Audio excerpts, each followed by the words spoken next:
पालकांनो, आपली मुलं कोणासोबत जातात, कोणासोबत मैत्री आहे हे सुद्धा बघा।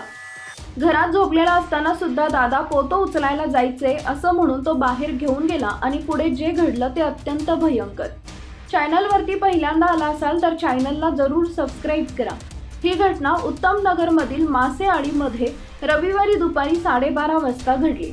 जयदीप ज्ञानेश्वर भोंडेकर असं मृत्यू पावलेल्या तरुणाचं नाव आहे। उत्तम नगर पोलिसांनी अमित सुदाम गुजर याला अटक केली आहे। याबाबत लक्ष्मी ज्ञानेश्वर भोंडेकर यांनी उत्तम नगर पोलिसांकडे फिर्याद दिली आहे। याबाबत पोलिसांनी दिलेल्या माहितीनुसार जयदीप भोंडेकर हा 10वी झाल्यानंतर घरीच होता। रविवारी दुपारी तो घरी झोपला होता। दुपारी 12:30 वाजता अमित गुजर हा घरी आला। त्यानं जयदीपला झोपेतून उठवत पोतं उचलायचं आहे असं सांगून बोलावून घेऊन गेला।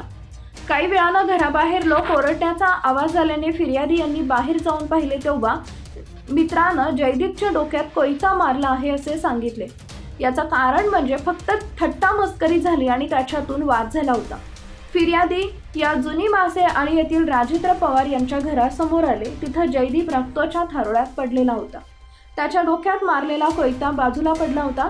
जयदीप यानं मला अमित गुजर यांना डोक्यात कोयता मारल्याचं फिर्यादी यांना सांगितले। त्यानंतर जयदीपला संजीवनी हॉस्पिटलला त्यांनी घेऊन गेले। जखम जास्त असल्याने त्यांनी दुसऱ्या हॉस्पिटलला नेण्यास सांगितले। जयदीप याच्यावर उपचार सुरू असताना त्याचा मृत्यू झाला। पोलिसांनी खुनाचा गुन्हा दाखल करून अमित गुजर याला अटक केली आहे।